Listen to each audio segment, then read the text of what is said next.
امام علی علیہ السلام نے فرمایا، انسان کا کردار اس کی زبان کے نیچے پوشیدہ ہے۔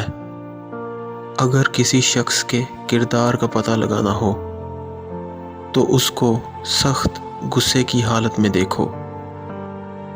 جو شخص دنیا میں کم حصہ لیتا ہے وہ اپنے لیے راحت کا سامان بڑھا لیتا ہے، اور جو دنیا کو زیادہ سمیٹتا ہے وہ اپنے لیے تباہ کن چیزوں کا اضافہ کر لیتا ہے۔